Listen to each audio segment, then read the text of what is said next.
Hello there! I'm Scotty, and you're not. And continuing on with video game adaptation, we have Need for Speed. Don't, don't take the way I put that down as anything, because I love this movie, man. So I remember when this was coming out back in 2015. And there were a bunch of things. They played like a little thing after Monday Night Raw, they're advertising all over the place. And even though it's like a DreamWorks and Touchstone movie, not owned by Universal, but still, I never went to see it in the theater. I never had interest. I never really played the games, to be honest. I thought that I did, but it turns out it was Gran Turismo, not Need for Speed. I don't know what I was thinking. Even then, it wasn't even that much that I played that game. So,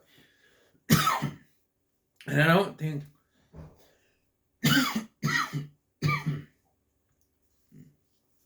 Sorry. I do a dry throat. They can go in there. Flood thing in my throat. And I don't think the games have an actual clear storyline. Like, I don't think there's any. Is there specific characters? I don't know. I never played the games. Although I did have a sticker for Need for Speed Underground back when it. I don't know how I got the sticker, but I did. I don't know.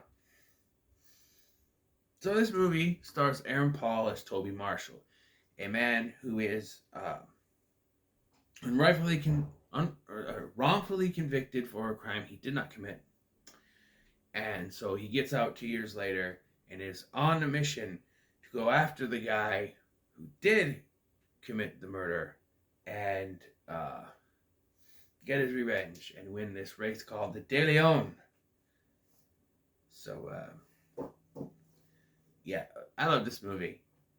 It's not to the moon or anything, but I forgot how good this movie is, man. I know there was a lot of negative. I gotta think that all the negative was just people saying, "Oh, it's a video game movie, so it just sucks." Like they went in. I gotta think that people went in thinking this is a video game movie, so it's gonna suck. So they just didn't give it a chance. I gotta think that. I mean, I watched Jeremy John's review for it, and I watched Chris Stuckman's review for it. And their reviews, while they had some problems with it, they were mostly positive. They had some negatives, but they weren't completely, oh, this movie's shit. Apparently this movie got a whole bunch of negative reviews and only praised Aaron Paul's performance. Sorry. I told myself to say that, and I said it anyway. Aaron Paul's performance, which he's good in this. You can separate him from Jesse Pinkman. He's not running around going, yeah, bitch, or, no, he's very much a different character than Jesse Pinkman, and yeah,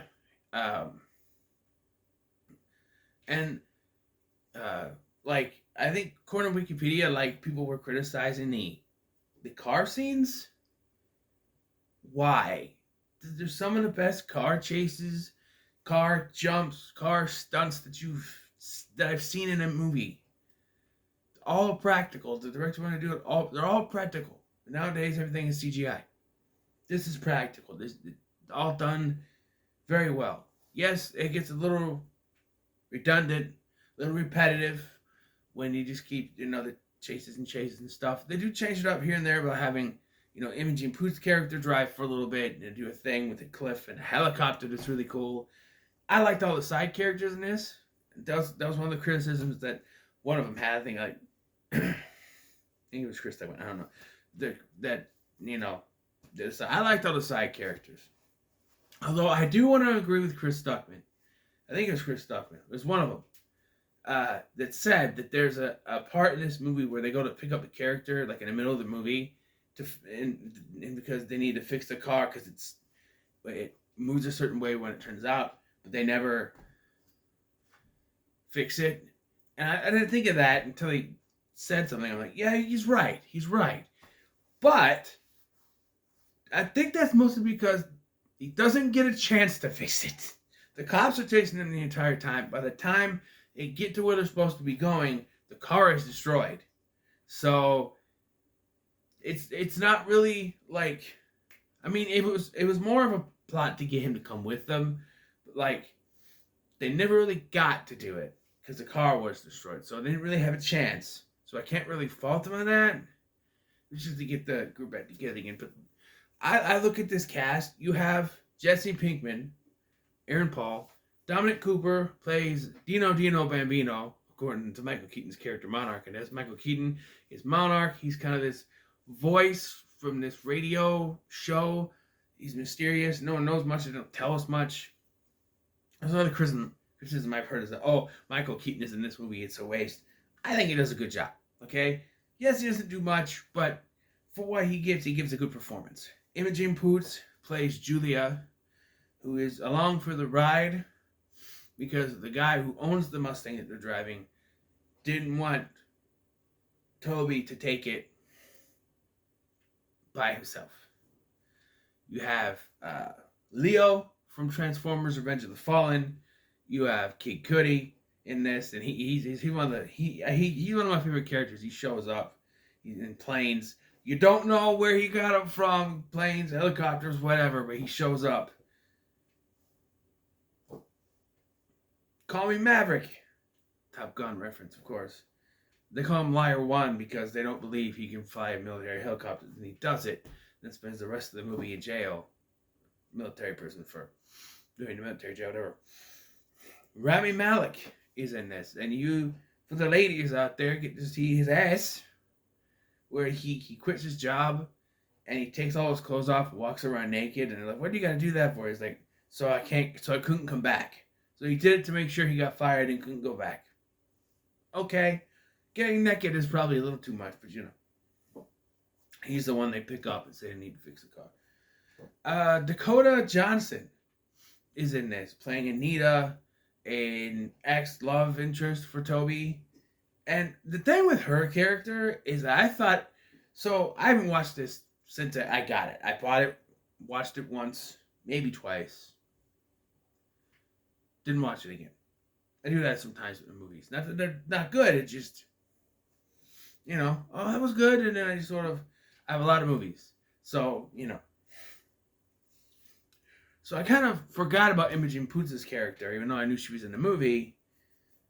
There's a scene, like, when they show her, and she's the sister of Toby's best friend, Pete, who is played by Aaron from Upgrade.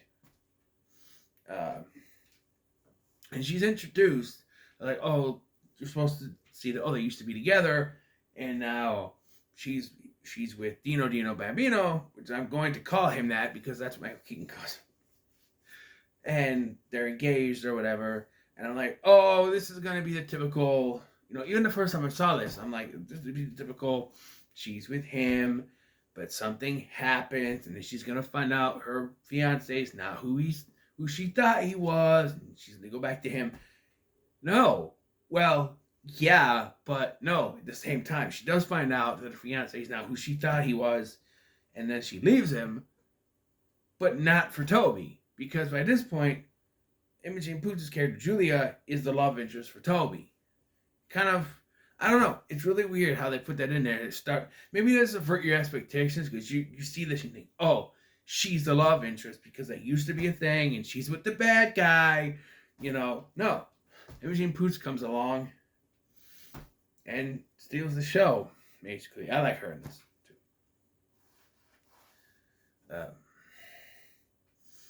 But yeah, so the inciting incident of this is there's a race. This is one of the criticisms I have. There's this car, this Mustang that they got to rebuild. Supposedly, it's a Mustang that Henry Ford and another person were working on when the other person died. It was never finished. So Toby and his crew are tasked with fixing it up, right? It's like, okay, this is going to be a big montage of them fixing it. No, it cuts to them at the car show. Car's already fixed, ready to go, and they're talking about how much they're going to sell it for. I was like, what? Hold on. We just skipped through all that. A normal car movie would have them fixing it. Montage, music, they're trying to mock the Fast and the Furious. This is basically playing off the popularity of Fast and the Furious. Which by 2015,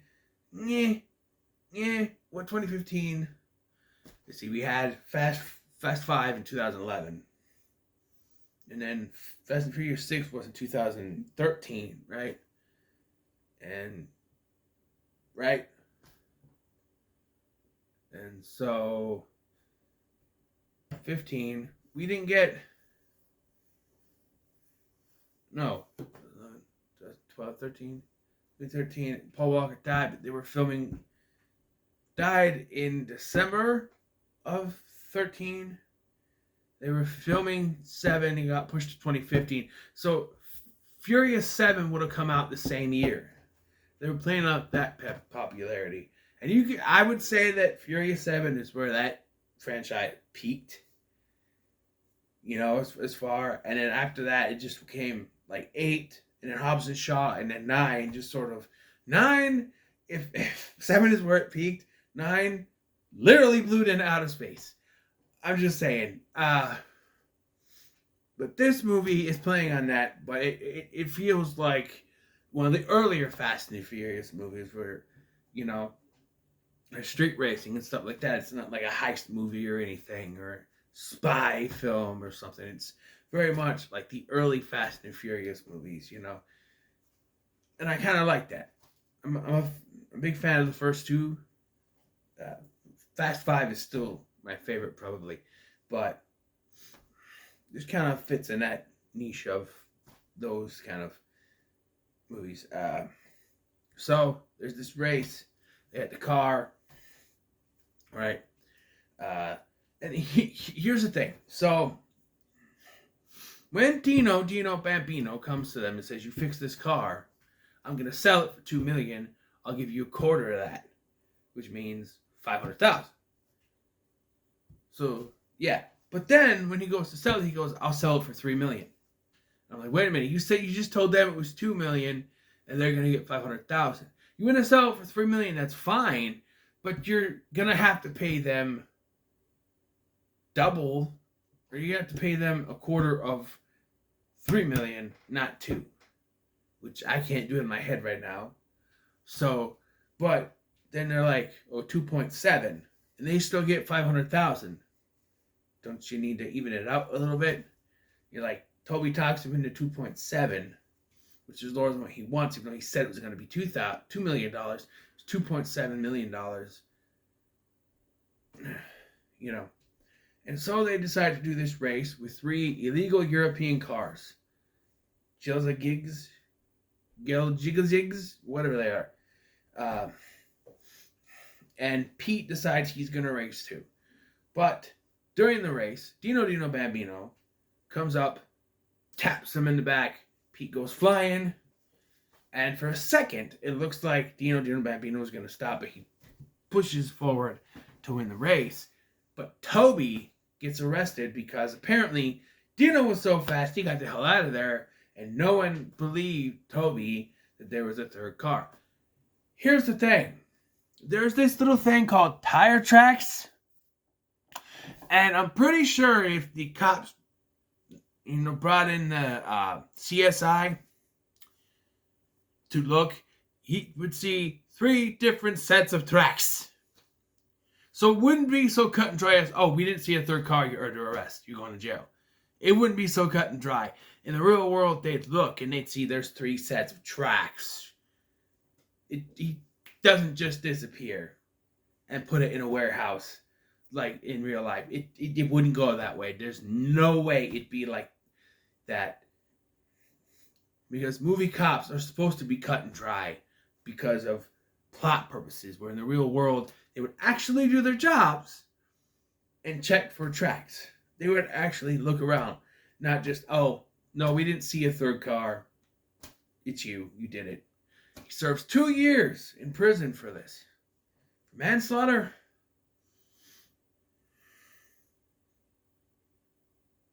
Okay. But my question is,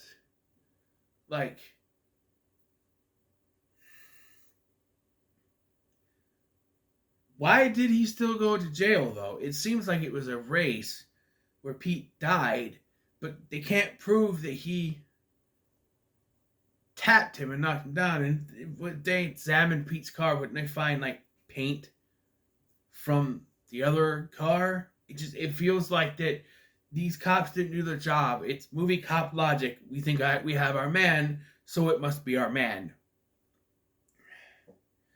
But after serving 2 years, he gets out and he calls the guy who bought the Mustang and says, "I need your Mustang to race in De Leon."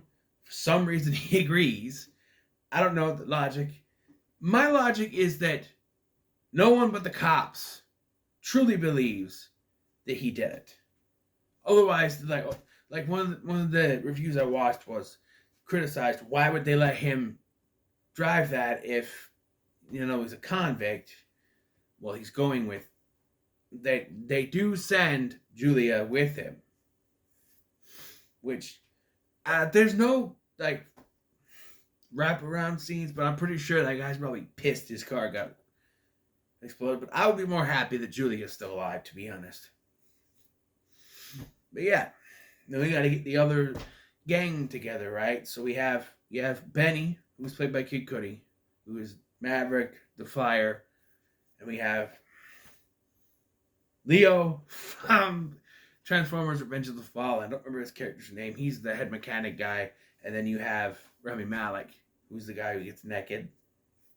And it's weird, for a PG-13 movie, you do see his ass a couple times. And it's like, really? You could get away with that in a PG-13 movie? Who knew? What does it say?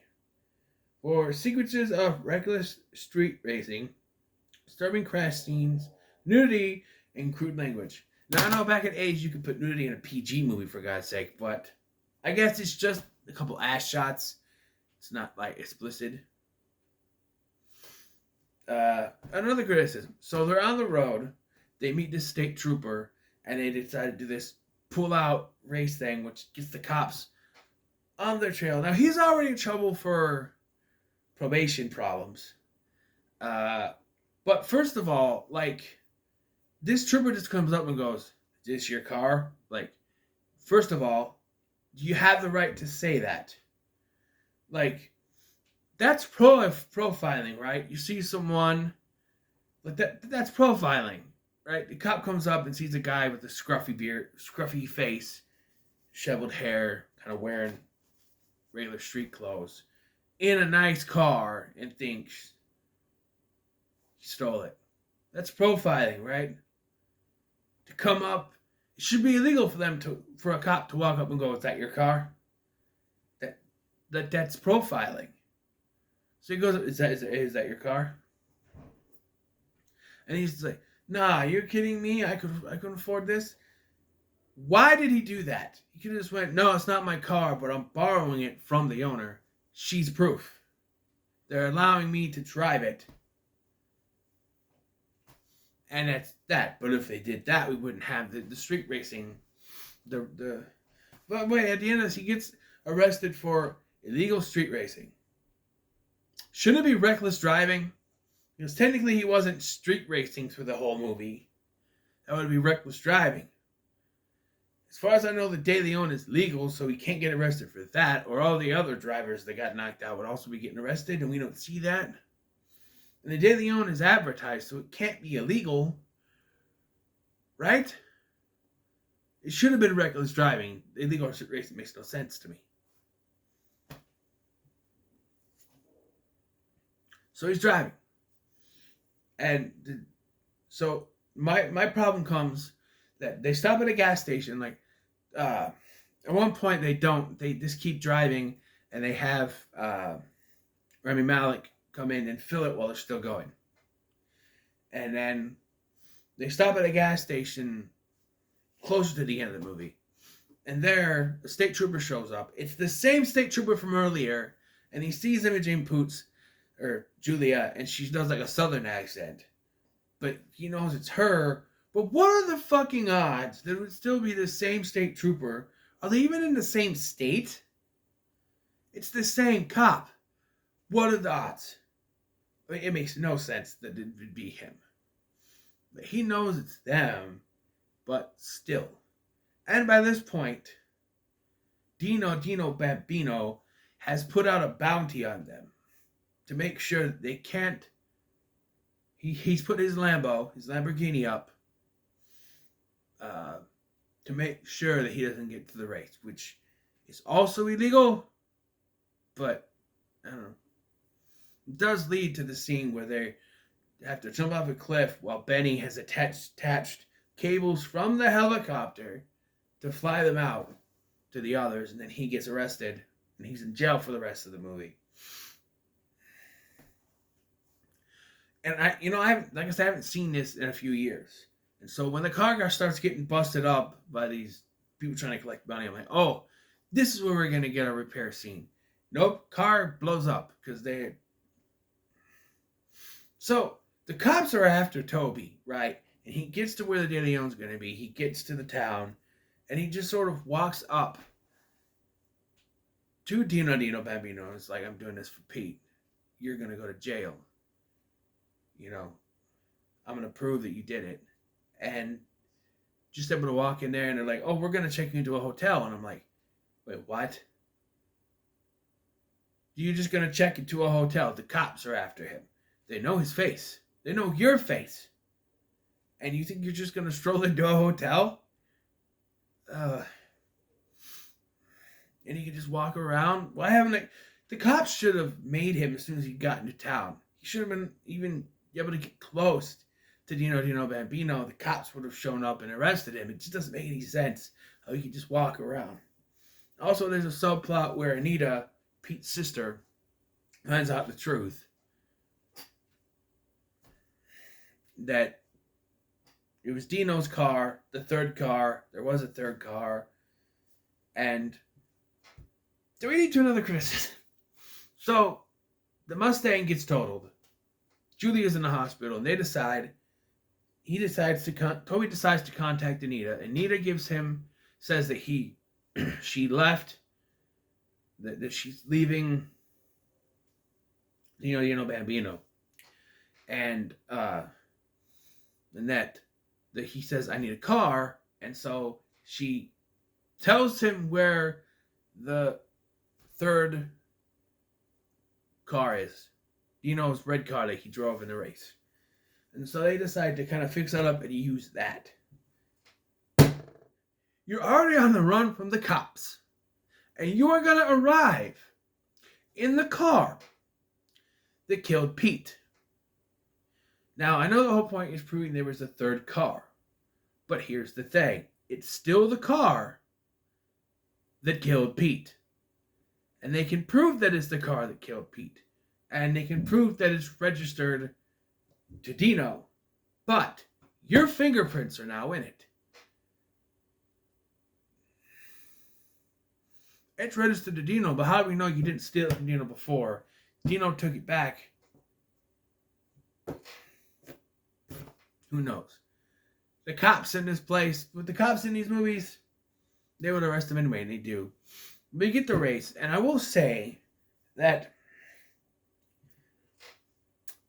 most of the movie is pretty good with the chase scenes and everything. And then you get to the race, the De Leon, which is supposed to be this big race. And it's one of the most generic races I've ever seen. Generally, I was with the movie for the most of this movie, and it got to the De Leon, and then I suddenly felt bored. I was just like, okay. It just sort of like, once you got to the race, all the excitement went away. I would say that. It's just like gone. I don't know why. It just did.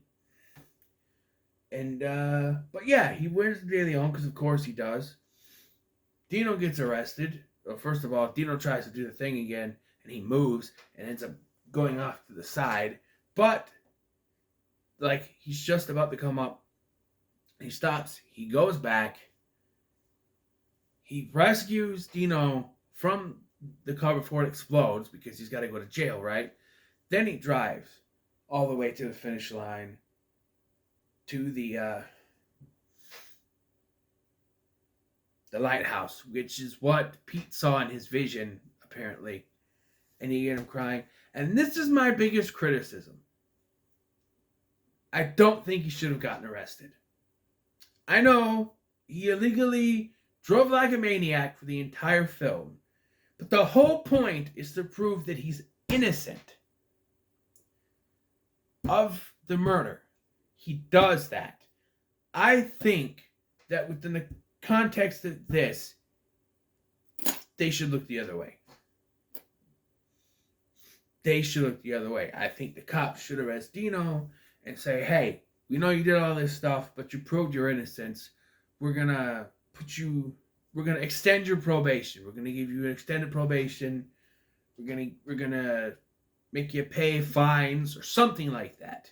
He shouldn't have gone back to jail because I think it undermines, like, you get us, like, him getting, like, Pete's vision. Like, they should have played into Pete's vision where he sees him driving up to the lighthouse. And they should have played into it more where he gets there, he looks at the lighthouse, and a tear comes across his face. But it should have been more. He gets arrested right after that, and I think it undermines the whole thing. He should have been able to get out, go up to the lighthouse, put his hand on it, and be like, I did it, Pete. You did it. But no, the cops come, they arrest him, which... Do cops need guns? They're like, put your hands up! It's like, I think you would just say, okay, come out of the car. He gets out of the car, he goes, I'd be like, you don't need guns. I give up. Put your gun. I'm not gonna do anything. I'm not gonna do anything. You don't have to put your guns on me. I'm not gonna run. He's not gonna run at this point. Where could he run to? It's a lighthouse. And then the movie ends with 178 days later, he gets out of jail.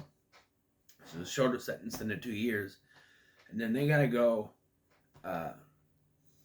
He gets picked up by Julia, and then they drive to get Benny, apparently. I do have one more criticism. So, they allow Julia to have a laptop in the hospital. Okay, they just give her a laptop. But that's not as outlandish as they allow Benny to have like an iPad or something while in jail. Okay. Sure. I thought this movie was good. There are stuff to pick at if you want to pick at it. There are criticisms. But for the most part, I really enjoyed this movie. And I would say, when it comes to Need for Speed, I would say it's pretty good. So. No, wait, we don't do that. What am I doing? I'm going to do that. 2 down, 5 to go. I have 4 here, but one of them is going to be on a streaming service. So, what are your thoughts on Need for Speed? In the comments below, make sure to like, share, and subscribe. This is a long review.